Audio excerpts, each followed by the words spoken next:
Bonjour à tous, aujourd'hui on se retrouve pour une nouvelle vidéo et ça sera la vidéo sur mon aquarium d'eau de mer. Ça fait très longtemps que je l'attends, ce petit aquarium, et vous aussi je pense, parce que ça fait aussi longtemps que je vous en parle. Et aujourd'hui ça y est, il est mis en eau depuis 3 jours, donc ça sera la vidéo sur mon aquarium d'eau de mer.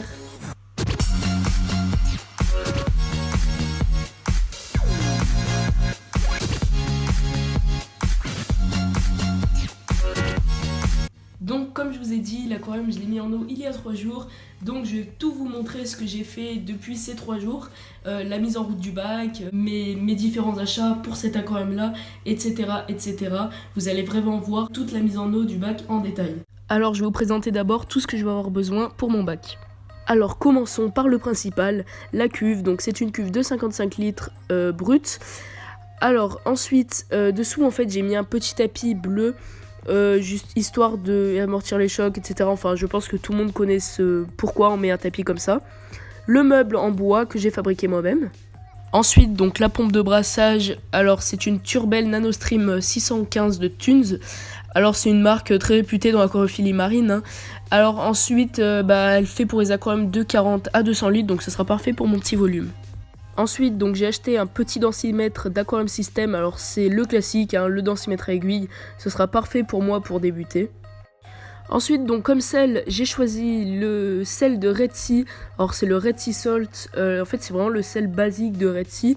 C'est la gamme, disons, pour commencer en fait. Alors il marque vraiment tout dessus, la quantité qu'il faut mettre, etc., etc. Un petit chauffage Visitherm d'Aquarium System.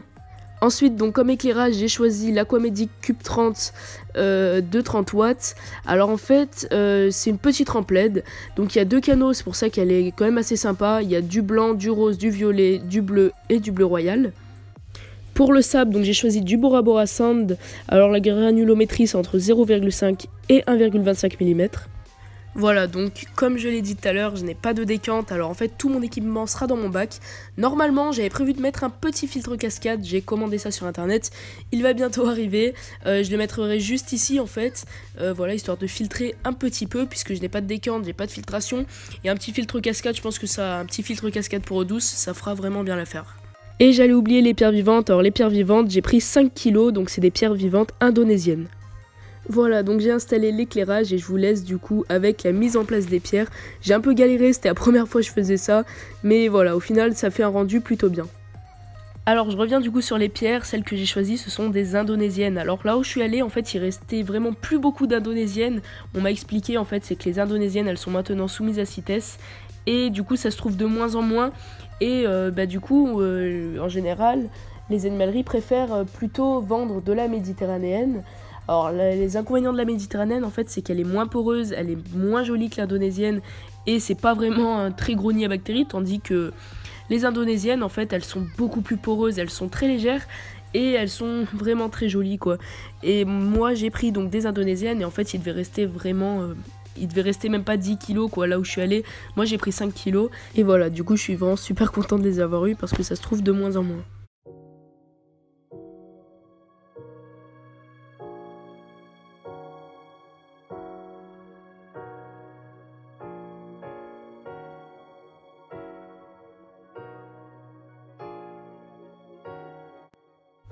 Voilà, donc j'ai fini de positionner mes pierres, c'était la première fois que je faisais ça, donc j'avais pas trop comment m'y prendre.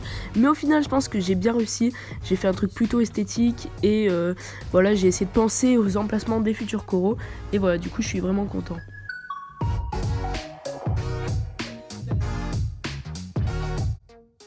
Voilà, donc maintenant je vais m'attaquer à la partie remplissage de mon aquarium. Alors il faut savoir que mon aquarium sera rempli 100% à l'eau osmosée. Alors du coup en fait je remplis un récipient de 5 litres d'eau osmosée et ensuite je pourrai faire mon mélange. Alors le sel que j'ai choisi ils sont super bien parce qu'en fait Red Sea il marque directement la quantité de sel que j'ai besoin. Par exemple là moi je veux faire un aquarium simple, c'est-à-dire juste avec des LPS et Ecoromou. Donc en fait, ils me disent la quantité de sel qu'il me faut, mais par exemple, si j'aurais voulu un aquarium avec des SPS, et ben en fait, ils me marquent vraiment la quantité de sel que j'ai besoin, donc c'est super cool. Donc par exemple, là, je vais avoir besoin de 180 grammes de sel pour 5 litres d'eau. En fait, j'ai fait 36 grammes x 5 et ça m'a donné 180 grammes. Voilà, et donc du coup, je vais pouvoir mélanger ça à l'eau. Voilà, donc après je mélange bien avec la main, je peux aussi utiliser une pompe de brassage mais ça marche très bien à la main. Voilà, il faut juste brasser histoire qu'il n'y ait plus de grains de sel.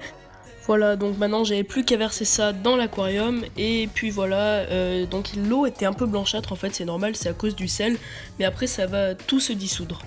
Voilà, et donc je vais devoir répéter l'opération 10 fois parce que j'ai 10 bidons de 5 litres à remplir. Voilà, donc j'ai ajouté ma pompe de brassage, je l'ai branchée, etc. histoire que le sel puisse se dissoudre. Et je vais également pouvoir y mettre mon chauffage. Et voilà, donc j'ai fini de remplir mon aquarium, l'eau s'est bien éclaircie, je suis hyper content. Alors voilà, il faut savoir en fait que l'éclairage, je peux le changer, etc. etc. C'est-à-dire que par exemple, si je veux mettre plus de blanc, je peux. Si je veux mettre un peu plus de bleu, je peux. Et c'est super bien. Alors il faut savoir que comme j'ai mis des pierres indonésiennes, en fait, elles vont relâcher plein de sédiments. Donc avant de mettre mon sable, je vais attendre un jour, comme ça je pourrai bien aspirer tous ces sédiments. Me voilà un jour après la mise en eau du bac, alors j'ai fait une petite modification, j'ai changé mon chauffage. En fait le chauffage que j'avais acheté de base, je me suis un peu trompée pendant l'achat en fait, mais j'ai acheté un chauffage qui ne se règle pas et du coup c'est pas vraiment top et il chauffait pas tant que ça.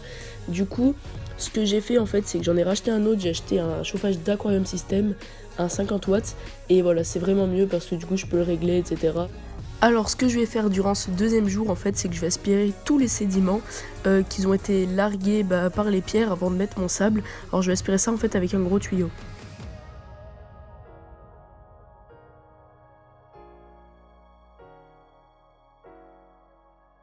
Alors comme je viens d'enlever à peu près 3 litres d'eau, en fait je vais tester ma densité, savoir si je dois mettre de l'eau plus ou moins salée. Donc du coup je vais utiliser le densimètre d'Aquarium System que j'ai acheté. Donc là l'aiguille m'indique à peu près 1023-1024 donc c'est très bien. Mais je vais rajouter de l'eau un tout petit peu plus salée que normalement. Comme ça je vais pouvoir atteindre 1024. Voilà, donc maintenant je vais pouvoir commencer la préparation de mon sable. Alors je vais utiliser à peu près 3 kg de Bora Bora Sand, alors c'est du sable corallien. Et donc il va falloir que je le rince. Alors en fait le rinçage c'est hyper important. Sinon après mon aquarium je vais me retrouver avec une eau très blanche dans mon aquarium. Donc il m'a vraiment fallu une bonne vingtaine de minutes pour le rincer. Voilà, j'ai fait ça dans la douche et voilà, c'est vraiment une partie pénible. Mais il faut le faire parce que c'est quand même très important. C'est un sable qui est très poussiéreux. Voilà, donc maintenant je vais pouvoir commencer à mettre mon sable dans l'aquarium. Alors je vais essayer de mettre à peu près une couche de 2 cm. Voilà, je vais utiliser un petit gobelet. Et voilà, donc je vous laisse avec les images.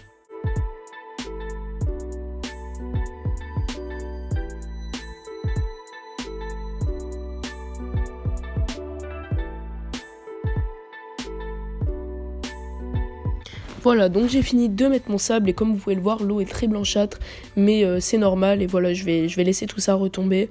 Vous allez voir par la suite qu'en fait ça sera retombé au bout de quelques heures. Voilà, donc je pense qu'on peut éviter ça en nettoyant vraiment très très bien son sable. Mais moi j'ai passé vraiment 20 bonnes minutes à nettoyer mon sable, mais c'est du sable corallien et c'est vraiment très très poussiéreux. Donc voilà, maintenant j'en suis au 3e jour après la mise en eau. Alors depuis du coup, donc hier j'ai mis le sable et comme vous avez pu voir, à la fin ça faisait vraiment tout blanc, c'était vraiment une horreur. Je me suis dit mais ça va jamais retomber parce que comme c'est sans arrêt brassé, ça retombera jamais. Mais en fait c'est bon, disons que la poussière est toute retombée et voilà, au bout d'une nuit il n'y avait plus rien. J'ai également rajouté un fond noir, je trouve que ça fait beaucoup plus joli et que du coup on voit beaucoup mieux mon décor. Et voilà, je trouve que on voit beaucoup mieux mon aquarium. Et voilà, c'est la fin de cette vidéo. Merci de l'avoir regardé et on se retrouve pour une prochaine vidéo. À bientôt.